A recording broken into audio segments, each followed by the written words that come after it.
Here we are again. We're back. Every week my wife is like, are you still doing that? And I was like, I don't know, I guess. You still doing that show? Yeah. I come and go, man. This could spell the end of at least this version of the Poor Sports Podcast. If the wife is not happy with it. She used to be a listener and now she's a detractor. Well, I think part of the listening drop off, she always listens to the podcast on Spotify, and there can sometimes be a delay. That's true. So when we record and when it gets posted, I think that might be hurting a hurdle for her personally. I don't know about everybody else, but Mrs. Akita, this episode going up into Spotify on Friday. That's my pledge to you. So everyone has it for the weekend, exactly what they want. That is right. There are podcasts that come out on Friday, and I don't know if I think we've reached the point with podcasts where people just listen to them all the time, and I don't think there's like a big difference between the date. It used to be like, you got to release it on a Monday because then everyone has their whole week to commute listening to that podcast. Now it's like people just are replacing radio left and right. So yeah, when I used to write a lot, there's definitely better days to release written articles, better days and better times. Yeah, with podcasts, most of them are the 1990s, I think, for written stuff at this point. Yeah, there's a reason I don't write anymore. It's not it's not as worth it as it used to be. But with podcasts, it's like people just have it on as background noise. So what difference does it make? Anytime I only listen when I'm in the car though to any podcast. That's it. Yeah. I'm not if I'm listening to my headphones, it's strictly music. Yeah, see, I'm like an all podcast guy. So I think this is why you don't respect the power of the podcast. And I especially, by the way, I suspect you don't watch a single podcast on YouTube. To you, I remember I certainly don't watch. I don't pay that much. Here's the thing about me. I don't care what most people think.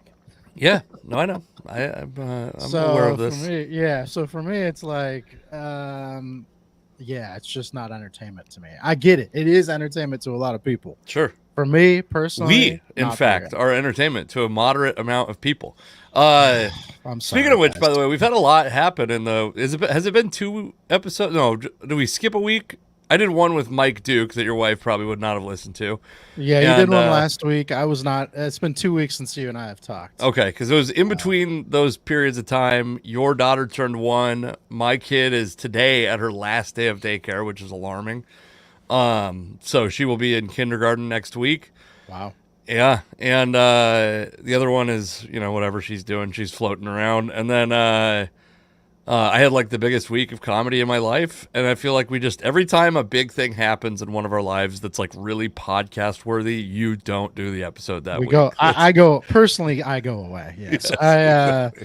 We obviously had a lot going on. It's been a crazy year for me. Just having a child. Here, I'm going to give people unsolicited advice on kids, which all advice is unsolicited when it comes to parenting. Sure. But prior to having a child, I didn't think I'd care that much about having kids, if that makes sense. You know what I'm saying? Like, sure. I was in my mid-30s. I was like, if I never have a child, I'll be okay. Because there's a lot of people that are like that. You get to a certain point and you're like, man, if I don't have kids, it's cool. It's cool. Like, I'll be fine. And I totally understand that and respect it. But having a child for the past year has been like the best thing that's ever happened to me. So you're the take here is parenthood is good. It's good for me, but here's the thing: what kind of JD Vance fucking podcast are we running here? Jesus, need to pump these things out 10 at a time. Philip Rivers numbers. No, I mean, like, obviously, I have one child, so the people out there that have 3 toddlers running around are probably like, "Fuck you, man! You don't know anything," which is true. Yeah. But the thing is, even through the whole period where my wife was pregnant and we were building up to this birth, people would always ask me how I felt things were changing or different. Nothing felt different. Even now, I still feel like I'm the same person. Like nothing has changed.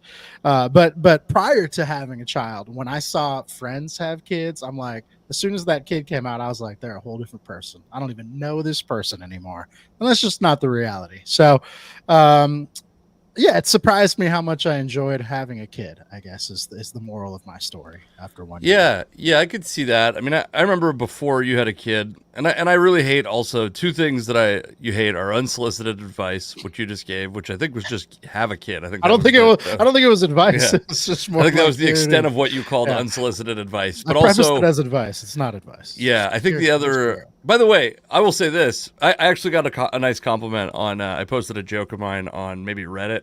I posted a bunch of places. I think the comment came from Reddit. It was someone's. It was about not shaking your child. You've seen this joke. Yes. Go see my special. It's literally the what would be the title track of my special is this joke about not shaking your kid. And somebody said I felt really guilty the whole time you were talking until the reveal at the end. And I was like, to me, that's what my comedy is. Anytime I'm talking about being a parent, is it's like it is very rewarding, but I'm also going to tell you like the real raw side of being a parent, because it's not always fun, right? Like it's always rewarding. You never trade it back. Whatever cliche we have to say to not have CPS called on me in the process of this podcast, but there are downsides. And yeah, when you were, I would say have a kid if you want to have a kid, because you will love it. And you will love the child, and you will love the process of parenthood. And if you do not want a kid, very much do not have a kid, like, because it is such a fucking commitment. And you meet these people who are just like absentee parents. And yeah, absolutely, I'm on board with you with that. I don't understand why we're even talking about it, frankly. It's like, Well, here's the thing about shitty people. They don't often realize they're shitty people. So that's true. That is true. I can see how they might find themselves as a parent. And I do remember you saying before, you're like, I'm going to want a couple hours away from my family every week. We will definitely keep doing this podcast in person. And I will say I was not fooled by this lie that you were trying to perpetrate. I do get those hours away. I should have clarified. I didn't want them with you. You said we are going to be drinking whiskey every week. Nothing will change. And then fucking this kid comes around and ruins it all. Okay, we have a big week. We have a lot to talk about. One thing that we missed, and we'll get to it. I think there's big, like, not really breaking news, but like somewhat recent news about the Mariners, and that's I think what we should start with. I want to talk about the Huskies because I've been holding off Huskies talk. In fact, I've come across a mutual acquaintance of ours a couple times and intentionally didn't talk at all about the Huskies, despite me wanting to, because I think I have a pessimistic take on this game. And if you're into pessimistic takes, baby, stick around, because that's. But the Mariners have decided they are going to keep Jerry Dipoto through the 2025 season. You and I have speculated about this a lot this year. So they fire Scott Service, and conspicuously did not fire Jerry Dipoto at the same time. And I guess, like, I want to know what your initial reaction is, because I don't know if this is just, like, if I'm doing revisionist shit in my mind or what, but I'm not as pessimistic about this as I expected to be. Yeah, I mean, I joke about this a lot with the Mariners. I mean, this is just, if you think it's bad, just wait, because they'll make it worse. I mean, there is seemingly no bottom for the Mariners. And for all the people that were lamenting how this season has gone, how things went, at the time Scott Service was fired as manager, and how they've continued to go since he's been replaced by Dan Wilson. I mean, it gets worse because the guy in charge of this team, this organization, is sticking around at least for another year, according to the sources revealed to Ryan Divish and Adam Jude of the Seattle Times. Sure. So good reporting by them.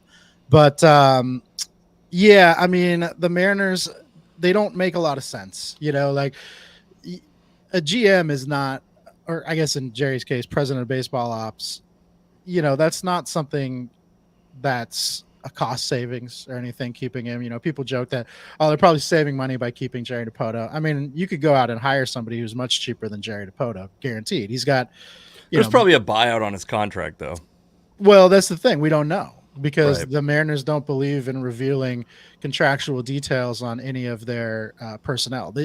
Obviously, they have to do it with players. things like that. But for front office personnel, they're one of the few teams that really don't reveal any information there. So we don't know if this guy has a 1-year contract, a 10-year contract, a constantly optioned contract. We have no idea. But, when it comes to a president of baseball ops, you have to figure if you were to fire a guy with over a decade's worth of experience and bring in somebody who's younger, they're probably going to be cheaper, right? I mean, that's just the reality of the business. So they're not saving any money keeping a guy like Jerry Dipoto. They must really, truly believe in what he's doing, or it wouldn't make a whole lot of sense. So, it's one of those frustrating things as a fan. It seems like we often see Dipoto for what he is. The narrative on him over the course of 10 years has certainly changed quite a bit. There was a lot of optimism and positivity around him in the early part of his tenure, and then really the latter half, it's kind of all faded and certainly hit ahead now. I mean, I would say right now, in the wake of the news yesterday that Dipoto would be coming back next year and possibly longer than that, people were very, very upset, and I don't think that's going to change anytime soon. Yeah, I mean, and I guess what I'll say, the reason that I'm not as upset about it as I thought I would be is because it's not really anything to do with Jerry Dipoto, or my opinion changed on Jerry Dipoto. I do still think he's a little bit of a fraudulent analytics guy.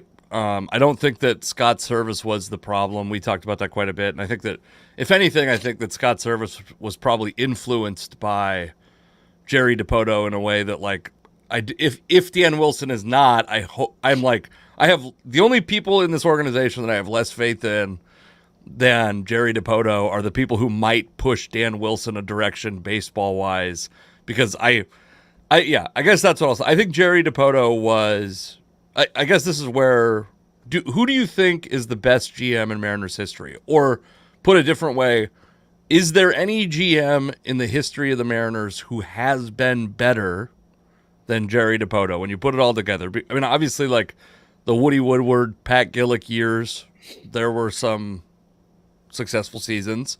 Yeah, I mean, we also know how Gillick's the best, for sure. Gillick is the best, and Gillick left. I mean, Gillick left the way Pete Carroll left USC. The cupboard was bare and shit was about to fall apart. Like it was. Yeah, he believed in veterans. Yes. So I mean, like, prospects were not as big of a thing for him. They didn't really churn out the prospects the way that they have in the recent years. But I guess after that, probably the next best is Woody Woodward, just because he got them to the playoffs for the first time. And really, I mean, he built a historic roster. They weren't a championship roster, but you draft Griffey, you draft A-Rod, you oversee the development of Edgar Martinez, you acquire Randy Johnson. I mean, these are Hall of Fame moves. I mean, I get Woody Woodward wasn't a Hall of Fame GM, but the moves themselves, those acquisitions were huge. I mean, Dipoto is, like, I guess if you were ranking all the Mariners GMs in history, he's probably like right in the middle, right? And that's not inspiring by any means, but he's not the worst and he's not the best. The problem is, I think, there's two problems. One, I mean, he's had a decade now to figure it out, and they've had one playoff appearance to show for it. So, Sure. You could argue that in the last 10 years, they've been, if not the worst franchise in Major League Baseball, one of. Yes. I mean, I think this is where it's tough for Mariner fans or anyone around here to kind of look in the mirror. But I mean, who's worse? The Rays make the playoffs perennially, even though they're small market. The A's, even though they seemingly never have any money, they make the postseason as well. I mean, the Pirates have struggled. The Pirates are probably down there with the Mariners. The White Sox have been to the postseason a bunch, even though they're historically bad this year. So, I mean, who's worse than the Mariners? I understand that you're going to use the playoff thing as the metric, and I understand why that's important. I do think part of the deal with the Mariners is they've been somewhat unlucky to be in a division with like a powerhouse Houston Astros team that not only do they win every year, but they also beat the Mariners a lot typically. I get what you're saying. Like they've made the playoffs less often. The situation the A's are in right now and the situation they've been in for most of the last decade, I think, like, if you're starting it all over, would you rather a team that wins 54% of their games or a team that wins 40% of their games over that same stretch? I mean, I think you'd pretty obviously assume that the team that's going to win 54% of their games is going to have a better chance at being a contender and making the playoffs. And they didn't win 40%. It's probably close to 50%. I can't do the math off the top of my head, but it's yeah, I get what you're saying. I also think, and by the way, in the rankings of Seattle Mariners GMs, he is not alone in this, but obviously we agree that the ownership has hamstrung his spending. Whether you think he needed that spending or not, the ownership has not made this. He has not. But if you believe like that it matters, acquiring free agents matters, then he has not been given the tools to do that. He has not been given the same tools or at least resources relative to the rest of the league that Pat Gillick had. Yeah, I mean, we talk about this a lot. I don't know how hamstrung. We don't know how hamstrung he is because. But you think what? But you don't think that he's just choosing not to spend money out of the like. You don't think he's leaving $30 million in the budget every year, do you? I think Jerry. I think part of the reason the Mariners or the ownership group likes Jerry is because he's showing them that his plan involves living on the margins, right? And finding guys that maybe don't cost as much or, are diamonds in the rough. He likes to look for that guy. The problem is he doesn't often find that guy. He thinks he finds that guy, but it doesn't ultimately work out. Yeah. That guy is exactly like Mitch Haniger is a good example of a guy he found that really truly was what I think he's looking for in almost all these guys he goes out and acquires. I think the ownership likes that because Jerry does a pretty good job of convincing a segment of the fan base that anybody he goes out and gets is going to be better than they've proven to be. And he doesn't cost them a lot. But I think part of what Jerry likes to do when he runs an organization is, in some ways, even if he gets that blank check to go out and sign, Juan Soto or whoever, in some ways he'd almost prefer to find the next Juan Soto, like going out and getting the proven commodity to him is like, it's not a challenge.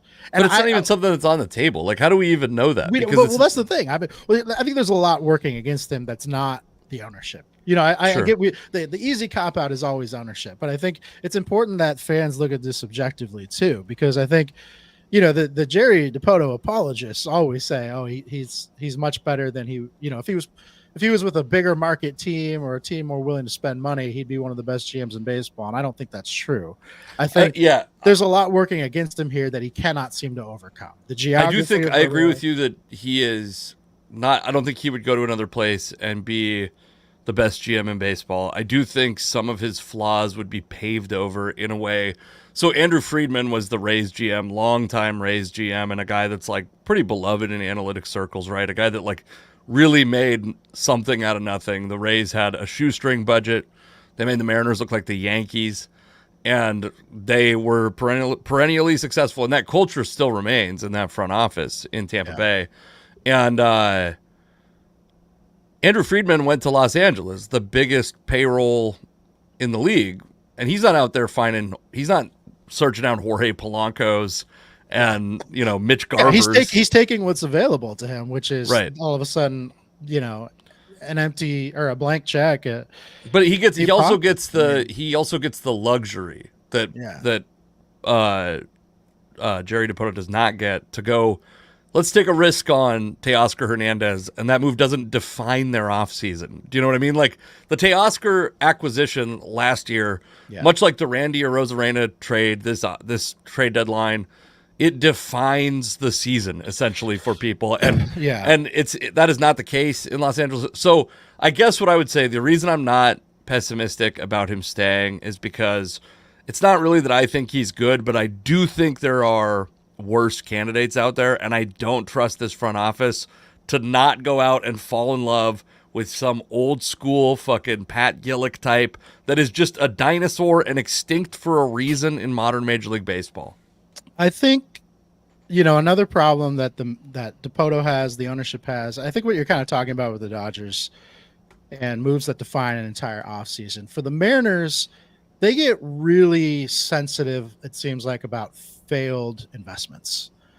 They don't do well with failed investments. When an investment fails, most teams in sports, not just Major League Baseball, but in sports across the board, they just cut their losses. They eat the cost, they release a player, and they move on. The Mariners seem to have a lot of trouble with that. If they sign somebody they're going to let them take up a roster spot and kind of pollute the clubhouse for as long as it takes to get what they feel is return on their investment. Even if it's, Mitch Garver this year is a good example, although it's kind of unfair because it's his first season. Who knows if he'll turn it around next year. Sure. But that's a guy that I think most orgs would have shipped out and just been like, hey, we owe this guy $12 million next year, but we can afford to lose $12 million if it means our baseball team is better now and in the future. Mariners don't do that, man. I mean, when they sign a guy, I mean, you're going to they'll have you scrubbing the floors if it means getting money on what they've invested in you. And it's just silly in some ways that they cannot,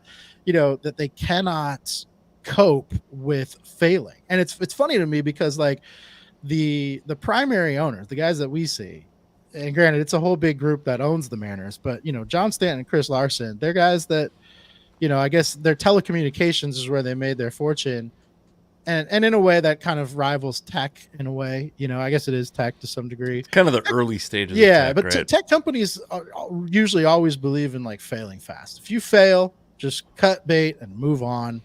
And that's kind of the mentality with private companies like that. But the Mariners being run by guys like that, they don't do that at all. They never fail fast. They fail I would slow. say that's actually the thing that makes those companies, the communications companies, different. Is I think they're almost like a public utility versus a tech company, and I don't think they're accustomed to failing fast. Well, yeah, it's interesting you bring that up because that's actually a really good segue to my next issue with the Mariners as a whole. Is that hold on? I want to take a couple of these chats because so our pal Bob Springer said, "Will they spend any money?" And that's I mean, this is why I don't necessarily feel good or bad or optimistic or pessimistic. I don't feel pessimistic because I don't know that it matters, and I do think that if you're going to punt the next couple off seasons and not spend money, which it's not clear the Mariners aren't going to do that. Obviously, they cut payroll this off season, and if they continue to go down that road, I do think Jerry Dipoto is doing a pretty good job of building the farm system. And if you're just going to focus on that, I guess he's fine for that. I don't think the answer is obvious whether they will or will not spend any money. And I think that a lot has to change to make it so that they certainly will, which would be something figured out with the RSN. And I think they're willing to spend money, but I don't think anyone wants their money. That's what it comes down to. Why in the world, if you're a player of any repute, would you want to come to Seattle? And I think that's the problem with retaining and continuing this Dipoto regime is that it's now at this point it's more of a cultural issue. Right? So do you think Dipoto? I'm going to put one more up here before we. This is our Booter says, don't forget about the Robbie Ray signing, which I can't remember what the exact context was where he said that. I will say that's a situation where the Mariners allowed Jerry Dipoto to spend some money. And obviously the Robbie Ray signing doesn't go as well as you want, but overall, pitching staff is still good and a good example of you can move on from that guy. They traded him for. Yeah, they moved on to an almost worse contract. Certainly. But yeah, do you think that there are players that are specifically not, because I understand there's a thing with the Mariners where you come here as a hitter especially, and it's career death. You're just going into a place where you're not going to hit well almost no matter what you do.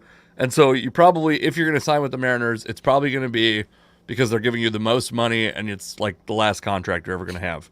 Because, one thing I will say that should make the Mariners appealing to professional athletes, or to Seattle appealing to professional athletes, that I don't think we get enough credit for. There's no state tax in Washington. They always bring that up about Texas. They bring it up about Florida. There's no state income tax in Washington. Yeah. So we actually have a fiscal advantage, and I agree with you that for whatever reason, players don't want to come here. But my impression has always been that it's the death of their career, not because Jerry Dipoto is off-putting. I think it's a lot of things. You have the geography of where Seattle is. You're going to travel a ton. Most ball players don't live anywhere near here, right? Mm-hmm. They live close to the spring training facilities. So they live close to Arizona. They live close to Florida. That's where a lot of them are from. Frankly, you have the political landscape.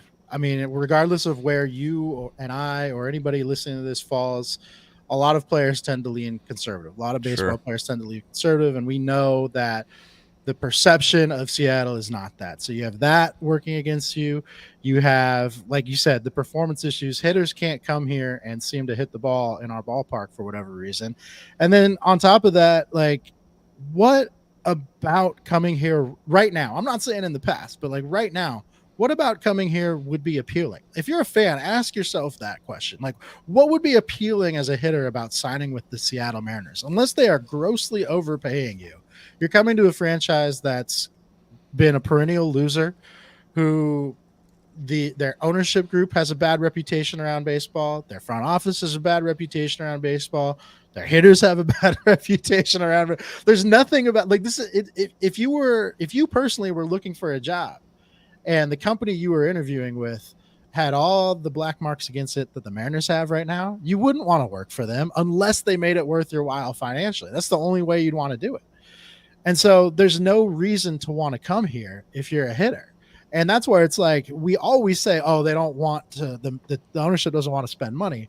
I think they're willing to spend the money. I think finding guys who actually want to come here, that's where you need a GM that can go identify the talent that you can bring in that will pop here, because the guys who are established, the established stars are not coming here. They have the right to refuse an offer here.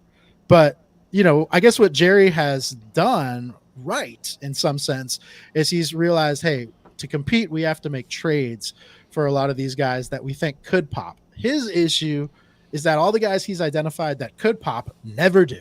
Right. So he's bad at identifying talent for the major league level. I agree with you. He's great at finding prospects, drafting. He's certainly great at developing pitching. We don't really know. The jury's still out on whether this regime can develop hitters. But every time they've tried to identify major league talent and go out and get it, that's where they've really struggled. And that's where it's like, you need to find a GM. Like, this is where a guy like Pat Gillett, going back to him for a second, he was really good at this. He was really good at identifying major league caliber talent, not taking the risk on a lottery ticket, some 18-year-old who might develop 5 years down the road into an everyday player, but going out and looking at another team's roster and saying, okay, these are guys that we can actually win with. You know, we can win with Brett Boone. We can win with Aaron Seeley. Guys like that they brought in that they weren't necessarily the biggest names on the market when they acquired them, but they guys that we've talked about a fair amount at the beginning of this podcast, like Mark McLemore, Stan Javier, Mike Cameron's another one. Like Mike Cameron's a great example. Yeah, like that's where Jerry doesn't find those guys. Jerry can't seem to find. You know, Abraham Toro, he was a major league. He was a guy who was in the majors at the time of his acquisition from Houston, or at least had major league service. He can't prove to be a player. It's funny that the Mariners just got done with the series with the A's, because going into the series with the A's, you know, they dropped the first two and then they end up splitting the series. They salvage a split. The perception of the A's is that they're god awful, that they're one of the worst teams in baseball. But if you followed their team at all, the last, like, basically since the All-Star break, they've really been hitting the shit out of the ball. Like, in some ways, if you took what the A's have from an offensive side and the Mariners have from a pitching side and put it together, you'd have like a dominant team right now. Sure. And the A's are kind of built around a lot of the guys that like are Jerry Dipoto types, like players he would go out and identify, except their guys actually pop. You know, they went out and acquired JJ Bleday, who was a first-round draft pick of the Marlins a few years back. And he had a slow start. It took him a couple years in the majors to get going, but now he's really starting to hit. They went out and acquired Brent Rooker, who'd been basically cut by a couple teams and was kind of like a Mitch Haniger type, like a fringe player. Now he's going to be a guy he's probably going to have close to 40 home runs this year. And he's had 2 good seasons in a row and seemingly, you know, could continue this for years to come.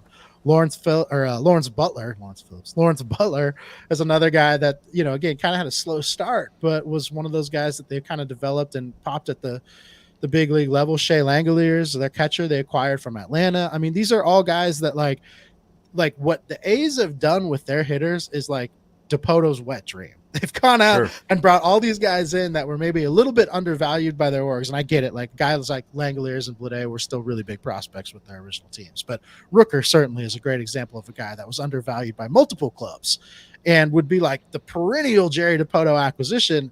So why can't Dipoto identify and find those guys? He's had 10 years to do it. He hasn't been able to do it. And that's where it's like, that's the cycle that's going to continue to repeat itself in the next few years, barring a miracle. Yeah, I guess it's kind of like, do you value that when it works and you don't value it when it doesn't work? I'm not like as turned off by that strategy. But I do think that something has to be done, and it's out of his control to a degree, to make this a less imposing offensive environment, right? Like the T-Mobile Park is the hardest ballpark to hit in by park factors. Like there's no doubt about it. It's the hardest park to hit in. And it's not home runs, by the way. Like home runs, moving the fences in would do something. Home runs, they still hit. They're like 5% below league average home runs in T-Mobile Park. But it's strikeouts are way higher, and all these things are all these other things, doubles and triples, it's way harder to hit in T-Mobile Park. And a lot of that is probably attributable to the batter's eye, whatever the Teoscar Hernandez complaint is about the mound, which is I've never even heard of anyone saying that a mound was crooked, by the way. Like that's the crazy. Batter's box. Yeah, they say the batter's box is crooked. It's the batter's box that's crooked? I think it's the like the plate is crooked because the batter's box is something that gets drawn on every day. It's the optical illusion of that batter's eye being angled. I think that's what it is. A lot of places, Houston's a good example of this. They have that batter's eye behind center field that's just straight, lined up with home plate, just kind of a rectangular wall, green wall. And the Mariners have that angled batter's eye. And I think that angled batter's eye, I think, is maybe what gives them this belief that everything's crooked. But it also doesn't even matter. It doesn't even matter if it is or is not true, or if it's rational or not rational. People feel it. People are feeling it. Players are feeling it, and it's perception more than anything. Yeah. And even if it's true or not true, every offensive player that comes to Seattle plays worse in Seattle than he did elsewhere. I mean, Haniger being the exception, but like there are many examples over the last couple decades of players just absolutely losing everything they had somewhere else when they come to Seattle. I mean, for the Mariners, it's an easy cop out, but like this team, this iteration of the Mariners doesn't hit on the road either. So it's like I don't think that's. I mean, they don't. They're not. I mean, they don't really hit on the road. Like they might be a little better, but it's. They were about pretty close to a league average team on the road when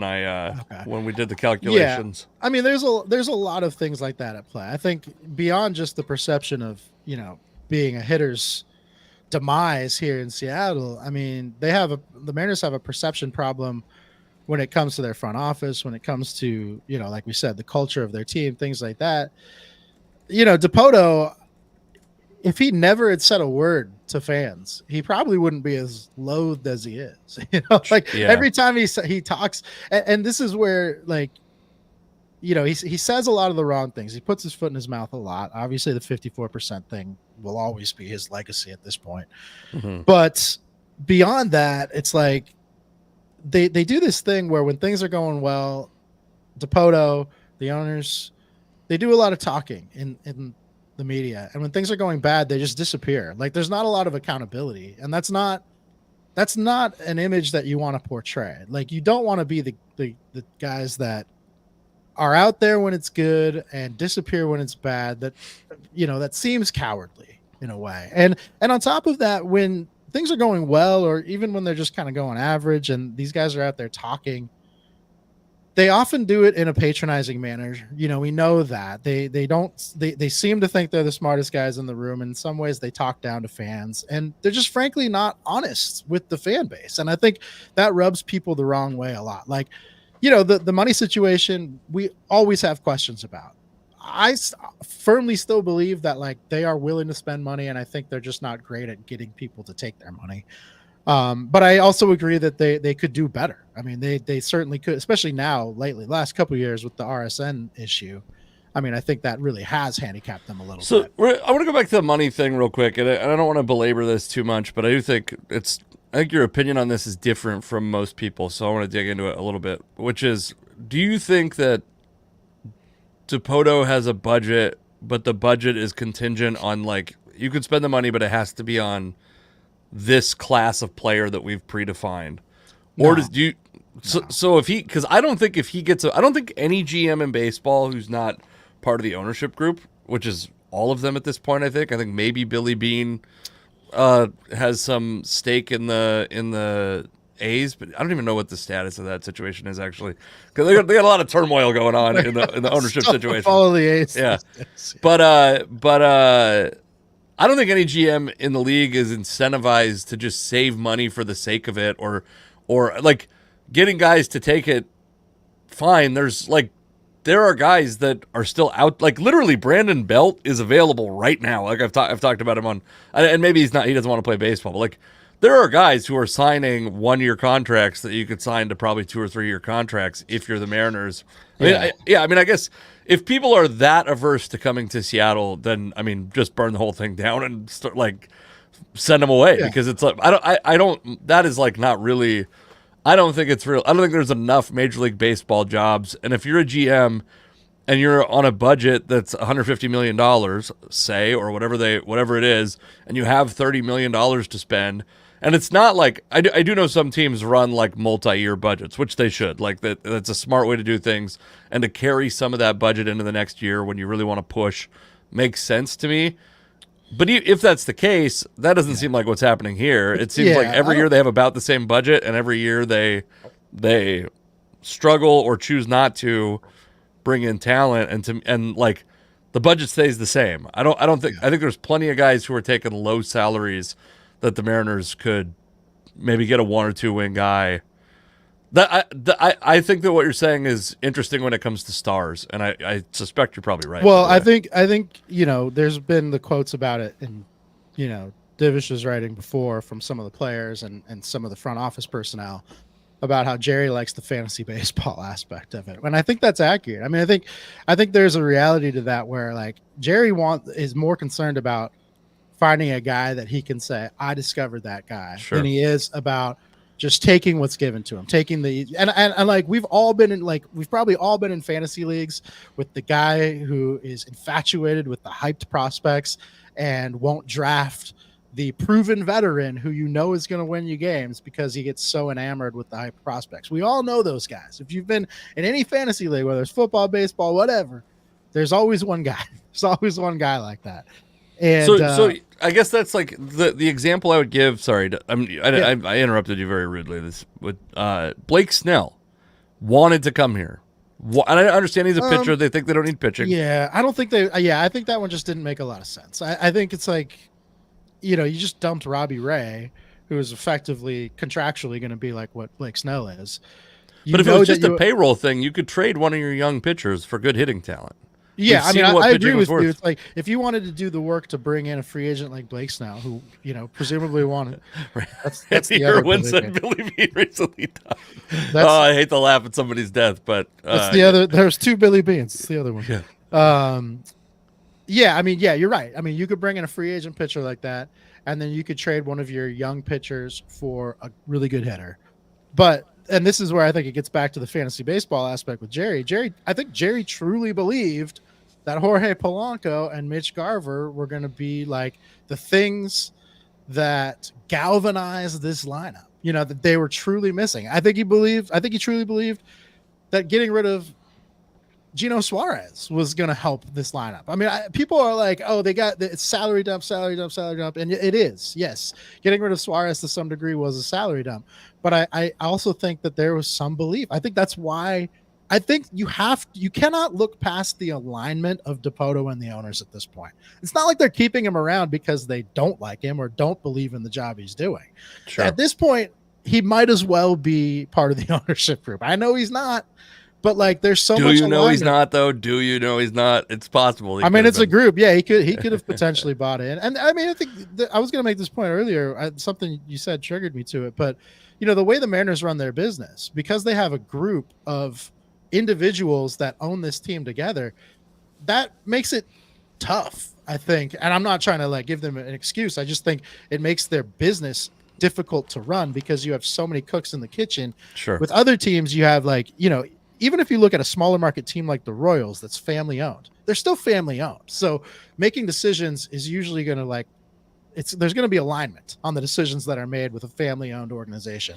Sure. Or if you look at organizations like, where you have one owner who really kind of runs the show, right? You look at football, Jerry Jones, you look at basketball, Mark Cuban. When you have one singular owner, Paul Allen with the Seahawks. Well, Mark Cuban is no longer really an example of that, right? Like he's just sold off a whole bunch of talent.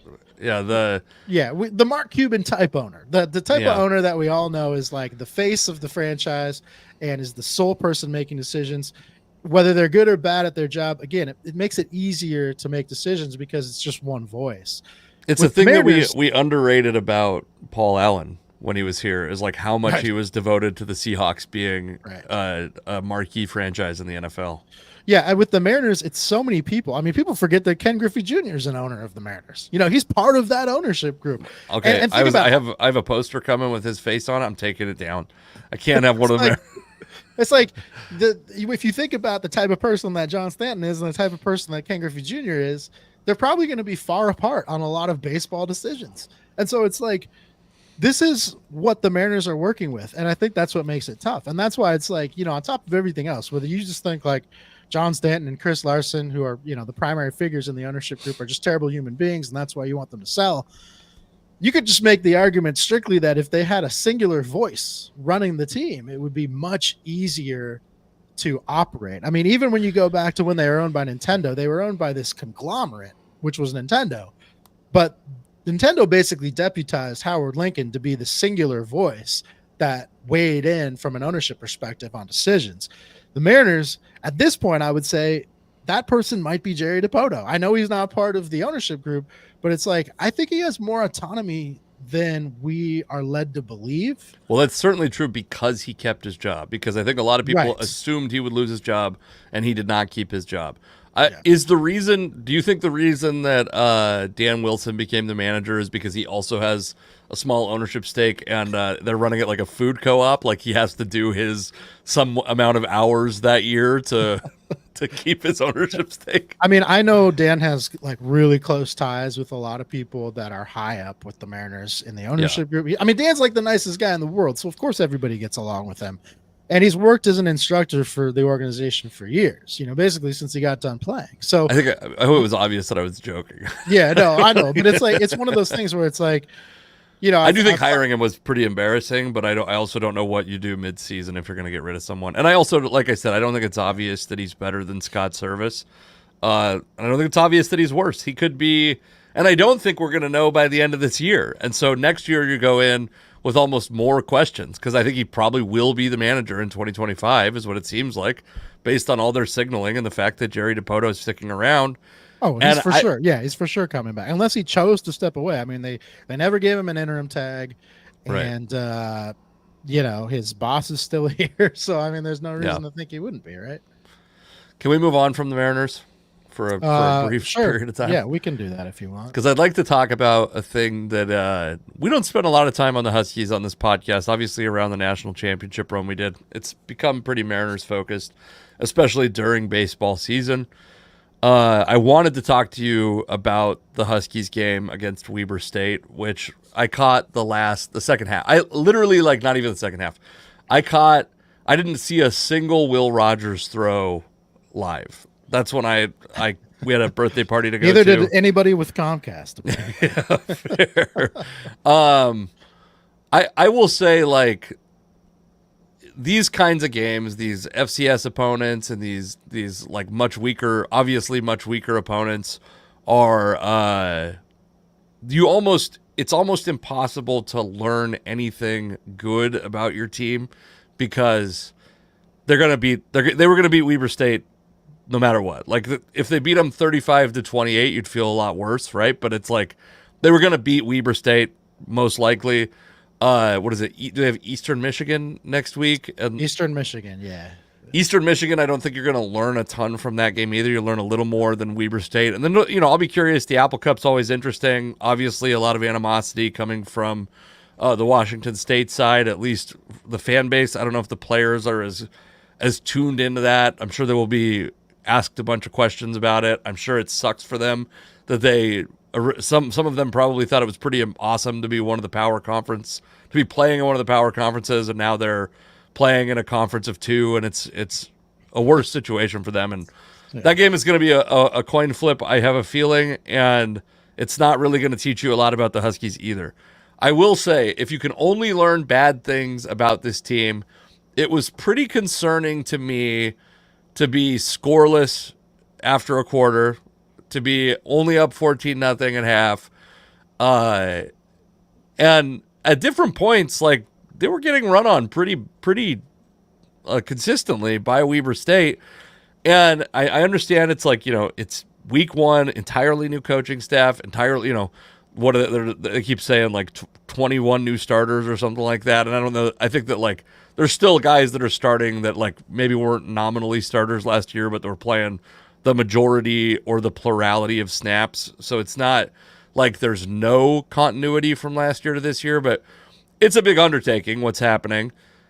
Watching that game, or at least consuming that game in whatever form you did, do you feel I feel like I feel less good about this team than I did before, and I probably had them at like an 8 or 9 win team optimistically, and now I'm like, maybe the concerns that other people have are a little more founded than I thought. I think they're probably like an 8-win team, and I think that's pretty good considering all the turnover that they had. I mean, I don't think they're not going to, what last year was the championship run. I mean, that's once in a generation for this program, feels like. So it's like, you're probably not going to repeat that with all the turnover you've had. The interesting thing about Will Rogers, when we saw Michael Penix's first game, the bar was really low. They're coming off the whole Jimmy Lake debacle. They've had a run of pretty like average to below average quarterbacks leading into Penix. And you knew Penix was kind of a retread, right? I mean, Penix had been around college football for a while. He'd had some injuries. Jerry Dipoto would love him. Yes, exactly. It was like the type of baseball player Jerry Dipoto would want to go get. But you just didn't know what you were going to get with this guy. And then the first time you saw him play, I mean, I remember, again, it's one of those games where you're not going to learn a whole lot. It's against, those early season games against a bunch of cupcakes. But you watch Penix throw the ball, and you're like, this guy is a special quarterback. Like, just the way he throws some of these passes. He's doing to a bad opponent what you should do to a bad opponent, just absolutely carving them up. Will Rogers did not do that. Will Rogers did not send the same messages that Michael Penix sent when we first saw him play. Will Rogers looked like your classic game manager quarterback, which by all accounts, coming out of Mississippi State, that's kind of what he is. He was coached by Mike Leach, so obviously in the air raid when Leach was there, he's putting up some real numbers because that offense is designed to do that. He takes a little bit of a step back last year. Now he comes here with, some really good career college numbers, but what does that even mean anymore? Sure. When a college player has been around for a full 4+ years, I mean, it's just not, those numbers don't mean a whole lot. So watching him play, I mean, arm strength was okay. Accuracy of passes was okay, but they weren't even like really, and maybe this was all game plan. Maybe this is just like, hey, we're going to go real vanilla this game. We don't want to expose anything to the opponents we care more about. Let's just win this game and get out. We don't care if we run it up. We're not trying to make a statement against some school that doesn't really matter, right? And that might be the exact same game plan for Eastern Michigan coming up this week. But it's interesting because watching the second half of that game, or the fourth quarter specifically, they bring in freshman Damon Williams at quarterback to get some PT. And my initial thought watching him play was, this guy is going to overtake Will Rogers at some point this season. Oh, because he looks special. To me, he looked like a guy that's like, he brings the added element of being able to move around and run, where Rogers is more or less a statue back there. And he actually threw a pretty good ball too. I mean, that's the thing you worry about with all freshman quarterbacks is like you watch a freshman quarterback come in typically in like a fourth quarter of a game. They're amped, they're jacked to be in there. It's their first college experience, and they're sailing passes, right? Like they're usually they don't have any touch. Even when Jake Locker was a quarterback here in his younger days, that man had no touch at all. He was throwing balls 10, 20 yards over receivers. Damon Williams looked pretty polished for a young quarterback. And it's one of those things we know Jed Fish has done this. He did this last year with Arizona, where he had no problem replacing an incumbent with a younger quarterback. So that's interesting. You said I had the absolute inverse. I didn't think Rodgers looked like a world beater. Don't get me wrong. I do think, like, based on what I knew about him, I saw him make some throws to the sideline that I thought were like pretty difficult throws that were impressive and maybe a little bit stronger arm than I expected. But that's coming from, that's me not expecting a guy with a great arm. This is me expecting a guy who's like this guy's a college legend, but like a Chase Daniel or was that the Texas Tech guy? There's a couple of the Case Keenum, I think, was one of these guys that were like, accurate in a system, but weak armed. He was better than I thought he was going to be. And Damon Williams, I thought, like, I mean, you see him get on the field, and you see him move around behind the line of scrimmage, and you're like, this guy has a special level of athleticism to go along with being a good quarterback. But I actually thought I saw like a guy who looked like he was not ready to be the starter, and so that might not be different from what you're saying, because I don't know that you're saying he's like better today, but I was like, my thought was he's gonna have to get a lot better between now and whenever he does take over that starting job if he's going to be consistently productive. He threw a ball that I thought looked like it just made me go like, this is a guy that just has not seen this level of competition yet, and that is true, and so yeah, I'm interested to see that storyline progress, I guess, because the initial returns to me, I know he throws the touchdown pass to Denzel Boston, and that was very exciting. The initial returns to me were like, oh, this is exactly why this dude is not the starter as a true freshman. Is he true? Yeah. He's a true freshman, right? Yeah, he's a true freshman. So it's like, I mean, you bring in a fifth-year senior out of the SEC to be your quarterback. He's going to be your quarterback. I mean, why wouldn't you give him the job, at least to start? It's really his job to lose. What I think it's going to be tough when they get into Big Ten play. I mean, the offensive line is probably going to struggle for this team, because they're all five guys have basically turned over. They've got some, quote unquote veteran guys on that line that they brought in through the portal, but they're like Mitch Garver and Jorge Polanco. It's like, these are guys because they fill out a roster spot, but it's not like the guys you'd rather count on somebody else. No offense to them, but it's like there are probably better offensive linemen out there. And I think, for a guy like Rodgers, who's used to just kind of standing in the pocket, when they face some real competition in the trenches, that could be tough. And maybe I'm wrong. Maybe that line will gel, and or Rodgers will prove to be very squirrely back there, and that won't be an issue at all. But I think, the interesting thing to me, I guess the real positive that I saw, is that Jonah Coleman, the tailback, looked amazing. I mean, he was incredible. He was everything as advertised coming out of Arizona and more. And he did so behind a line that's kind of like questionable. So, I mean, that obviously makes them look good too, which is nice. And you just hope that guy, it's like at this point, I think the hopes and dreams of this Washington Huskies season they lie on the shoulders of Jonah Coleman, a running back of all things. But that's kind of where they're at. That's the guy that teams are going to game plan around. That's the guy that they're going to try to stop. And maybe that's good. Maybe that's a good thing, because maybe that'll open things up for the passing game a little bit more than you'd otherwise expect. I thought it was kind of interesting to see for the first time in a couple of years. I mean, maybe I'm trying to think of maybe since Sark was here, like a huge chunk of the offense was under center, which is like, that's even going away in the NFL. That used to be a big deal in college, that you'd have quarterbacks playing under center. And now it's almost like, why? Because they're going to go play 60% or more of their snaps in the NFL potentially out of the shotgun anyway. And that's, I think, like that kind of stuff. It'll be interesting to see if that sticks when they get into Big Ten play. Overall, like, where did you feel? Do you have any feelings on like the beginning of the Jed Fish era? The obviously new. I mean, it's a whole new coaching staff. Do you have any feelings on the coordinators? Do you have any? Steve Belichick still looks insane. Well, the defense was a lot better than I thought. I mean, I get it. It's those types of games. You're like, man, if they can shut this team out, that's more important to me than them scoring 70. If I feel like when you have those bye games where, these D2 or FCS teams come in and, you're going to stomp them. Yeah, putting up 70 on a team like that doesn't do a whole lot for me, because you can just choose to not take your foot off the gas if you want to on offense. Yeah. And granted, I don't know that game last week could have gone that way if they wanted to, but they didn't have to replace their quarterback in the fourth quarter, right? Things like that. Their defense was a lot better. Their defense was a lot better than I expected them to be. They were working on a shutout until the very end. They go get, kind of a garbage time score. So, I can live with that. I think anyone can live with that. There was a field goal attempt in the first half too, right? There was like a makeable field goal. Yeah, but even, I mean, like, if you're giving up field goals to those teams, fine, whatever. Like, you can live with that in your first game with a new regime. If they can do it again, like, that's another thing, like coming up against Eastern Michigan.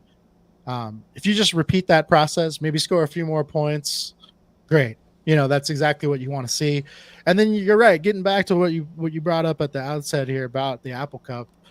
The Cougs offense looked amazing. And I think the thing is with Oregon State and Washington State this year, they cannot take their foot off the gas in any game they play. Unfortunately for some of the weaker opponents that they might face along the way, not just early season, because they're playing in the Mountain West. There's some teams in there that they're probably going to manhandle. They can't afford to take their foot off the gas. They kind of have to run it up on all these teams because they don't have the benefit of being in a conference that will keep them propped up. They have to be relevant, and part of being relevant, unfortunately, means putting up as many points as you possibly can. Yeah. Putting up 50s each week and getting noticed on scoreboards, and it probably feels a little bad if you're on that team or on those coaching staffs, but you have to do it. I mean, you have no other alternative. And so when they come in and they face the Huskies in the Apple Cup, I mean, they're going to be trying to, obviously they don't need any added motivation, but they certainly have it. And that's going to be a real test for the Huskies. I mean, whether you poo-poo the fact that this is no longer a power conference team, quote unquote, that doesn't matter. I mean, it never matters in a rivalry game like that. And this year they have the added motivation of all these other factors. The Huskies are really going to have to play hard in that game and prove that they belong. Yeah, the putting up, I kind of hope with the expanded playoff, and I know that it doesn't apply to Washington State, but I hope we see less of that, having to just demolish opponents with the hope that that's the thing that will be the difference maker to get you into the playoff. I was thinking about that quite a bit. If the Huskies in a previous year, and especially a year before the 4-team playoff, if the Huskies wanted to be in the national championship, starting the year off unranked is a death sentence. You almost can't do it, right? Yeah. And now it's we'll just get in the tournament. The pressure is off. I'm less. I do think they probably just should have been given the nod to be ranked. Frankly, I understand that's some old school bullshit, but I think they should have gotten the nod. They should have gotten a high 20s or a low 20s spot. I mean, in the top 25. I'm a little surprised that they didn't get the. I mean, obviously nobody expected them to lose to Weber State, and I said, I didn't think they were particularly impressive. So, it is. I'm a little annoyed with that, but I'm also less annoyed because there's the path to the playoff that didn't exist before, and I do hope we see less of the just absolutely pounding the shit out of your opponents. There's one more topic I want to talk about before we get to the home run game, if you're okay with that. Yep. You're 3 o'clock out again today? Yes. Okay. Yes. And I also need to find a home run. Fake out or a real out today? Fake out. I haven't decided yet. No, I really have to. Okay, so CeeDee Lamb, Brandon Ayuk, both signed big contracts. I think CeeDee Lamb became the second highest paid non-quarterback. I think is how they keep adding qualifiers to it to make it impressive.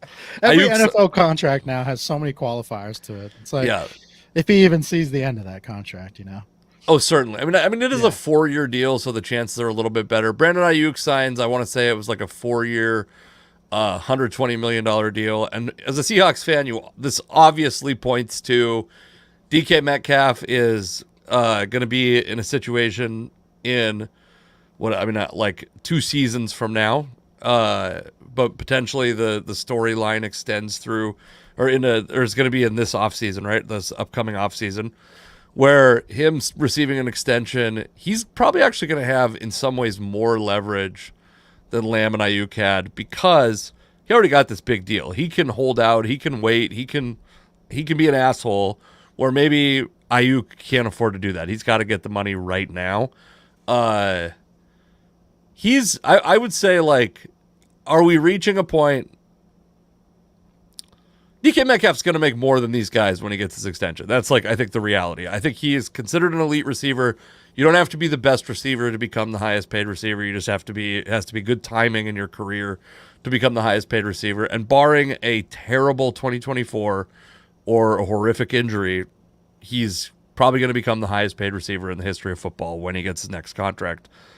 Have we reached the point where receivers are getting paid way too much, and they should the Seahawks should consider, And I will say this, like, Brandon Ayuk did not draw a first-round pick offer, is the understanding that I have of the situation.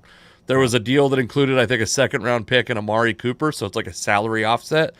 But it wasn't like the 49ers were turning down multiple first-round picks for Brandon Ayuk. Receivers are, not only are they more expensive, but they seem to be easier to acquire. Like, there's good receivers every year. Should the Seahawks be going into next offseason with the idea that DK Metcalf is going to be a trade option in the offseason, or should they be extending him? And I want you to presume that this comes after a DK Metcalf-esque productive season, something like what he has done earlier in his career. Yeah, it's going to be tough with DK because he hasn't really proven to be like elite the way like a CeeDee Lamb, or I guess, I don't know if Ayuk would be considered elite, but he's had some good seasons in there. I think Ayuk is actually a pretty good comp to Metcalf in terms of like being in that second tier or third tier of receivers. Right, yeah. And I think like, man, with DK, it's tough. I think for the Seahawks, it'll be tough because, presumably Tyler Lockett's at the end of the line here too. Sure. So it's not like, if you choose to let DK walk, you're probably losing your top two receivers from the past few seasons, right? I mean, you're losing Lockett and you're losing DK. I think Jackson Smith and Jigba is going to take a step forward this year, and I think he'll prove to be a valuable commodity. It's going to be very difficult to give, DK is 26 right now, so he's really entering his prime, but it's probably his last deal at that point, and you just never know with DK. I mean, the thing about DK you don't have to really worry about is that guy takes care of his body. We know that. He's not one of those guys that you have to worry about. You see like guys like Michael Thomas is a good example in New Orleans. He got older towards the end of his contract and his body just like died on him, all of it. He just could not keep himself on the field, keep himself healthy. DK is pretty good about keeping his body in shape. So I think you could get some more productive years out of him. But obviously with DK, you got a lot of other stuff too. I mean, you see the emotional outbursts. I'm curious to see how, I think we've talked about this before when the Seahawks first hired Mike Macdonald, but I'm curious to see how he vibes with this coaching staff, because Pete Carroll obviously gives everybody a very long leash. You have the freedom to be yourself and be as expressive as you want to be in a Pete Carroll coached offense or coach team. We don't know what that looks like under Mike Macdonald. And it might just be one of those things where, regardless of how productive he is, there might just be a vibe shift that these guys don't see eye to eye, which I think could be a real possibility. But, I think every football coach, every coaching staff understands that, especially with receivers, you're often going to get a lot of attitude. So it shouldn't be unexpected by any means. It's just a matter of how does this guy get along with the rest of his team? How does he get along with his coaches? And is he productive enough to warrant the distractions that you're going to have? The fact that we've debated in previous seasons whether or not DK has been productive enough to warrant the distractions does not bode well for how he'll fit in with a presumably stricter regime, right? It doesn't bode well, because we were debating this with a coaching staff that couldn't care less what he does. And it means he's either going to have to be extra productive this year, or he's going to have to be on his best behavior and the same productivity he's had in years past. So I guess that's what this for him. It really is make or break. Someone's going to pay him. There's no doubt about that. Someone's going to pay him, because there's always a need for a guy like DK Metcalf, especially for how much of a physical freak he is compared to most receivers out there. So, yeah, but I think if it's more of the same as from what we've seen in the past couple seasons from DK, like, what you're getting productivity wise, what you're getting extracurricular wise, I wouldn't want to make him one of the highest paid receivers in football with all of that, but we'll have to see. I'm going to tell you about how DK Metcalf takes care of his body. Okay.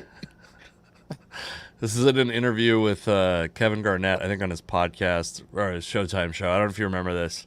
Yeah. He said, talk about how important nutrition is. Nutrition's huge. This is what Kevin Garnett said. And Metcalf said, I'm probably the worst person to ask that. I'm a candy type person. I eat one meal a day, drink one coffee, and eat like three full bags of candy. And in that way, I am so much like DK Metcalf in the way that I take care of my body. Thank you, DK Metcalf, for setting an example of nutrition. Of course, I don't burn 6,000 calories at a football practice every day, but thank you, DK Metcalf, for really holding it down for us candy eaters out there. I appreciate it. He's got to be. I remember back in the day when Lamar Odom said he just ate candy all the time too. And I'm like, yeah, because you guys are like running like a 10,000 calorie deficit just from the moment you wake up. So you can eat all the candy you want, and it's not going to come back to bite you. It's one of those things that, have you ever heard that saying, like, abs are made in the kitchen, not the gym? Have you ever heard that saying? That's like the only people that's not true for are like elite athletes at like not just endurance, but like running positions, right? Like basketball, like you said, and wide receiver, you're running just like 40-yard sprints several times. Like you run like 60 40-yard sprints or whatever. It's not all that, but you know what I'm saying? Like it's a lot of running and a lot of high heart rate and high cardio stuff. So I'm kind of, I think I'm with you. I feel like it's going to take a big change from DK's demeanor to get back to to stay in the good graces of this coaching staff. I also think like it's possible Ryan Grubb maybe is less frustrating of a guy for DK Metcalf to play with because he'll probably be more of a focal point than he was in past Seahawks offenses. And that might offset some of the attitude issues. I wonder if the Seahawks with Pete Carroll had a less restrictive offense if you would have seen a different DK Metcalf, not only from a stats perspective. I mean, he put up great stats. This is like the argument I always made when people hate Jimmy Graham and they hate the Jimmy Graham era in Seattle. This is back when I wrote, and it was like, this dude is just going to face a usage rate problem. His usage rate in New Orleans, he got like 20% of the targets. And in Seattle, he got like more than 20% of the targets when he was a Seahawk. But the Seahawks threw the ball like 60% as often as New Orleans did. The issue wasn't that Jimmy Graham played worse than he did in New Orleans. It was the Seahawks passed the ball way less. They did throughout the Pete Carroll era. And so I think it's possible we see a step forward from DK just because he's not constantly, operating in conflict with his entire offensive coaching staff. All right. I agree with you to that point with the offense. I think the bigger thing for DK is teams around the league know if you want to get a free 15 yards or get under the Seahawks skin, all you got to do is pick on DK because he seemingly snaps at opponents every single game. And that's the reputation now. So teams are always going to be targeting DK, trying to get him to commit that penalty because you can. And if you take him out of the game mentally, at times it can be tough for him to get back in. And that's the way that you beat DK Metcalf. Physically, he's going to beat you. There's no doubt about that. There's nobody on your team that physically is going to be able to keep pace with DK. It's just not going to happen. So you have to beat him mentally, and that's where he's needed to do some work. And that's the frustrating thing about DK, because it's like you look at him and you watch him play, and you're like, man, you should be the best receiver in football just based on your physical acumen. And because of the mental stuff, that's where you're not able to quite get to that potential I think a lot of people see in you. So hopefully he gets there and earns that contract. One thing I will say about DK Metcalf that I just like, he's never become a great route runner. He still catches most balls like it's like a 45 or a right angle of from where he starts. It's either directly in front of him, the route is directly in front of him and he runs and stops basically, or it's something that's crossing directly in front of the line of scrimmage. It's rare that he's running intricate routes, and that's fine. He's very productive without that. I'm not trying to say that as a thing. In fact, this is going to end with a compliment, which is when he came out and when the Seahawks drafted him, I was worried he would have a David Boston-like collapse to his career because David Boston got too big. He was like 260 pounds at a 6'2", 260, roided out of his mind. We're talking like no body fat, like a DK Metcalf body that's built by whatever Diana ball or whatever instead of Skittles apparently. But I will say, like, DK has been on the field. He's been healthy, and he especially has not had like a bunch of joint issues. He's had like contact related injuries, but not like he's gotten too big for his knees to make cuts. You know what I mean? Yeah. And if he's gonna get injured, I would rather him obviously not run these like in breaking routes that are gonna put a lot of strain on his body. Keep being the guy that's like, we don't know. Basically, the DK Metcalf, and this is like a very rudimentary understanding of football, but it's like, is he going to cut his route off at 5 yards, 15 yards, or never? And that's what we're guessing every play, because he's going to physically dominate every corner in the NFL, especially in single coverage. And you can't teach that, right? So yeah. I'll be interested to see what he's like.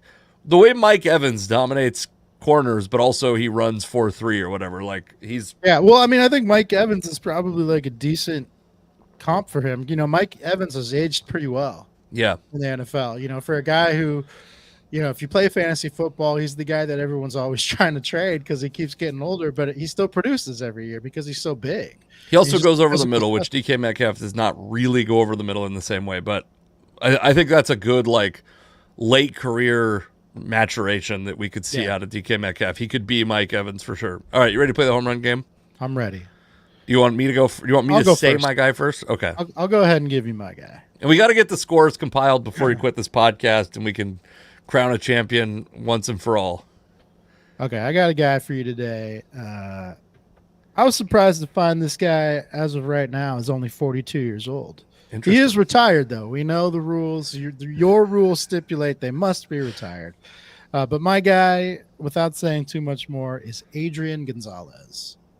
That is interesting that Adrian Gonzalez is only 42 years old. That's surprising. It feels like he's been removed from the game for a while, right? Like that's how it feels for me.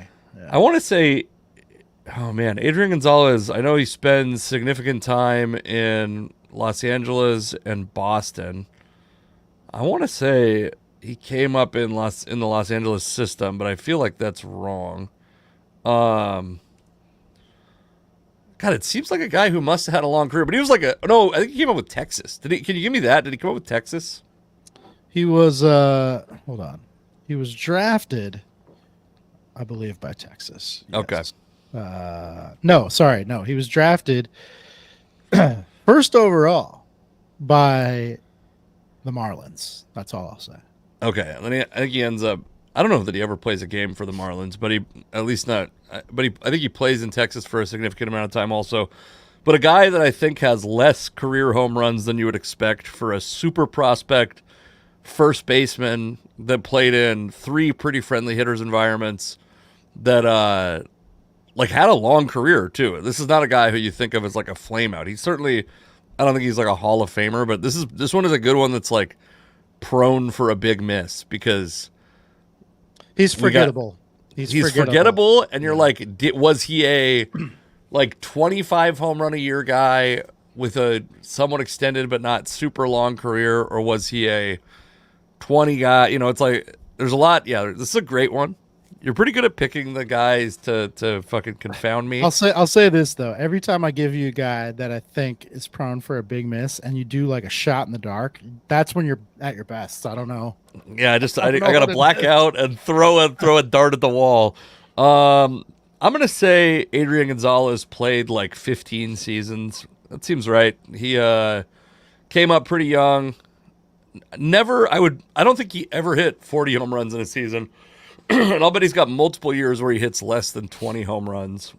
I'm going to say 20 or 162 game average is probably like 25-ish. I'd probably go on the underside of 25, like 25 feels right. 16 seasons at 25 would put him at 400 home runs. Obviously, you're like, he's probably not playing full seasons every year, but I don't think he had a ton of injuries either. Maybe he played a little longer than that. How long is Adrian Gonzalez? Did he make it to the pandemic? Man, I'm going to say Adrian Gonzalez ends his career with 326 home runs. You did it again. You did it again. You were right on a lot of things. You said 15 years. He played 15 years. Exactly. I mean, the beginning, first couple seasons, he does come up with Texas. I didn't want to tell you that because I felt like maybe it would take you down a path where you'd get too much info. That's why I gave you who he was drafted. But he's drafted first overall in 2000 by the Marlins. Huge prospect. I mean, anytime you're number 1 overall, but he doesn't. Yeah, they trade him, so he ends up in Texas. That's where he starts. Who was that trade? Hold on, I'll pull it up here. Give me just a second. Yeah, so he ends up in Texas and makes his debut 4 years after being drafted in 2004. And that was a big trade, if I remember correctly. So let's see. So he gets traded by. That's not as big of a trade as I thought. It's traded with Will Smith, the pitcher, pitcher, I believe. The reliever, not the catcher. Yeah. No, actually, it was a different Will Smith. There's been too many Will Smiths in Major League Baseball. Turns out William Smith, pretty common name in the United States. None of them being the Fresh Prince. So he gets traded with 2 other minor leaguers who never really make it to the Rangers for Ugueth Urbina. You remember Ugueth Urbina had a period of time where he was something. Yeah, he was traded in 2003, and I do remember Gonzalez was kind of stalling in the Marlins system a little bit. Trading him even straight across for Urbina seems crazy. I get it. I mean, that's the trade deadline arm the Marlins needed to go win there. That was the year that they won the World Series, so I mean, I guess it paid off. But a closer. This is back when teams just had they're like, well, he's a very good closer, so yeah. And then I mean, he plays his first couple seasons with the Rangers, and then gets traded again. This time to the Padres. I can't believe you forgot the Padres. Those were his best years. And that was another big trade. So he gets traded with Chris Young, the pitcher Chris Young, Mariner legend, and another minor league player for a bunch of guys who didn't really do a whole lot in Texas. A minor league guy that never made it, Adam Eaton, the pitcher, who I believe is from Snohomish. He's from around here. And Akinora Otsuka, who was a closer as well, or relief pitcher. So, yeah, again, he's involved in some of these bad trades. When you look back on him now, you're like, God, how did they ever give up on this guy for this garbage? But people just didn't believe in this man. Well, I know he's just a dude that looked the part and had all the prospect pedigree and was left-handed. He was everything you want. Yeah, and also was pretty good everywhere. He was never I don't think he ever challenged for an MVP, but was pretty good everywhere. He was a slow starter. So he gets to San Diego in 2006, and as soon as he gets there, his career takes off. I mean, his first season there, he hits 24 home runs in 06. From 2008 to 2011, he makes 4 straight All-Star games, and then he goes back a 5th time later on as a Dodger in 2015. You said you thought he never hit 40 home runs. He did hit 40 home runs once, exactly 40 in 2009. Damn. With the Padres. He actually spent a single year. With the Padres even. Damn. Yes. He spends actually that 4th consecutive year he makes the All-Star team. It's actually with the Red Sox. He plays 2011 and 2012 with the Red Sox. Then he gets sent over to the Dodgers, where his run of good play continues for a few more years. And then his very last season, an abbreviated one, 2018 with the Mets. And at 36, he's done. He's done with baseball. So, yeah, he ended up having he got started so young that, he ends up playing quite a few years. But, yeah, it feels like almost an abbreviated end. But his numbers really faded. 2017, 2018, he only hits a combined 9 home runs. This is another reason why this one becomes so tough, is that he's got these 2 seasons at the start of his career. He hits 1 home run his first season, 6 home runs his second season, and then the 2 at the end where he hits 3 and 6. But in the middle, he's so productive, it didn't matter. You said his 162 game average was around 25. It was 27. I believe your number was 326. He hits 317 home runs. Damn. I'm on a run. I'm on a heater with this. Yeah. Single-digit differential. That's impressive. 9, only off by 9. Good work. Yeah, I'm on quite a heater. Okay. So my guy, less well-known than Adrian Gonzalez. He's a guy that feels like he should have been a Mariner. Common refrain for this game is that these guys feel like they should have been Mariners. And in looking him up, I discovered a fun fact about this fella.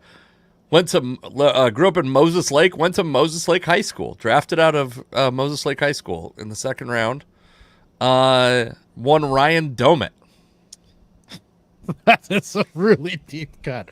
I was like, what hitters are from Moses Lake? I mean, now that you say Ryan Doman, I know that he's from over there, but God, that is most people listening probably don't even know who that is. You give me Steve Finley a while back, so I don't feel too bad. Steve Finley was a borderline Hall of Famer. Ryan Doman is a borderline major leaguer. Okay, so Also we had I just was doing the things. What do we have? It was Mark McLemore versus somebody. I put the video up. I think it was Stan Javier. No, it wasn't Stan Javier. No, we talked about Stan Javier on that home run game, I believe. I'm obsessed with Mark McLemore and Stan Javier, if you can't tell, by the way. But I'll figure out who it was and let you know. Yeah, Ryan Doumit might be a double digit. But I do remember Ryan Doumit. His best years were with the Pirates. He came up as a catcher, and then he shifted to the outfield. I don't know if he shifted to the outfield because Jose Vidro. That's who you gave me, motherfucker. Yeah. Jose Vidro. Again, Vidro was at least an all-star at some point in his career. Yeah. See, Bob Springer's not on my side. Ryan Doumit. Well, Ryan Doumit is like 10 to 15 years ago, so he's kind of in this weird era. I feel like the most forgettable players are like they played a decade ago, right? Like you remember the guys that stand out from like 20, 30 years ago. You always remember those guys. And you remember the very recent guys like an Adrian Gonzalez. But the guys from like who retired a decade ago, you're like, I completely forgot they ever existed. Doumit, his best years were with the Pirates. And he gets moved to the outfield for whatever reason. Maybe he was a terrible catcher, or maybe he was such a good hitter that he had to go out there. I think he might have even made like one all-star team. He might have. I don't know for sure. But, the Pirates, they always had a weird all-star. Because they had to have one. The Randy Wynn all-star? Yeah. For the Tampa Bay Rays? Yeah. The token all-star. He could have been that guy. But he did not have a very long career. And that's why this is going to be a tough. Because he had catching experience, he probably stuck around a little longer than he should have. He's also a left-handed bat, so that helps. Man, that's probably more than like 99.9% of people know about Ryan Doumit. Yeah. just right there alone, without even putting a guess out there. That's probably more than what most people know about Ryan Doumit. I think he ends up playing for like the Twins or somebody like that at the end. He didn't always stick with the Pirates, and he probably bounced around to like another team or two that I don't remember. But he wasn't. I mean, I've played a lot of fantasy baseball, and he was like one of those guys that was barely fantasy relevant too. So that makes it even tougher. He probably only plays like 8 or 9 seasons. Let's say 8 seasons. If that. It might not even be that. And he probably averages like 15 to 20 home runs a year for 8 years. And that's not even including like the first and last seasons where he probably didn't produce. So if he had 6 seasons of 20 home runs a season, that would be 120. And that's probably a little on the high end. I'm going to say, I don't even think I'm going to say he's double digits. I might be wrong about that, but I'm going to say it. I'm going to say he hit 93 home runs. Okay. Oh boy. I don't like the look of your face. You're pretty impressive. Once again, your spectrum disorder on full display. The amount of knowledge you had of Ryan Doumit, having not thought about him in, I'm sure, a decade. He does start his career with the Pirates. The reason he was on my mind is because he is. I've been thinking about Cal Raleigh a lot lately, and Ryan Doumit was like one of the worst defensive catchers in baseball. Pretty much the whole time he played catcher. He was like a first baseman who they would stick behind the plate, and you can kind of do that with the modern framing stuff that guys are good at. He was a guy that couldn't frame the ball, couldn't throw batters out, was just terrible, and still played 500 career games as a catcher. You got a couple things I think pretty good. His 162 game average on home runs was 17, so that's like kind of pretty close to your 20. And he played 10 years, which is where I think you the thing you missed on the most. And also, he played 10 years, and in his 10th year, he played 100 games, but 166 plate appearances, so primarily as a pinch hitter. Never really played a lot. He played 2 years in Minnesota, which were the years that I was the most aware of him, and he had like pretty good offensive seasons for a catcher. he was about a little better than a league average hitter and a switch hitter, but like I think you were right that he was probably a significantly better left-handed hitter, like most switch hitters are. You said 93 home runs. Yes. 104 home runs, not bad. You lost 2 to me. It was a All tough right. day. I gave you I will say good. the low home run total, guys. It's hard to throw a big miss on them, because you're like, it is. if you miss by 20%, what'd you miss by 21 home runs or something like that? So it's a little bit easier, I think. But that's it. I think that's the end of the podcast. Thank you guys. Everyone's gonna go look up Ryan Domit now. Yeah, do it.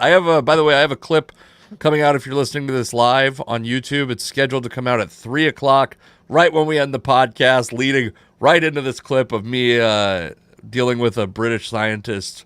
Heckler is probably not the right way to put it, but 12 minutes of me just basically shitting on the country of England. That's at Casey McLean Comedy. You can find me at that across most social media platforms except Twitter, where I am the Casey McLean. Alex? There's my name right there on the screen, Alex SSN. Now it's Bob Springer saying, thanks, guys. Thank you, Bob. We love you. We love you all. And let's play that fucking music. I got to get to it. Hold on.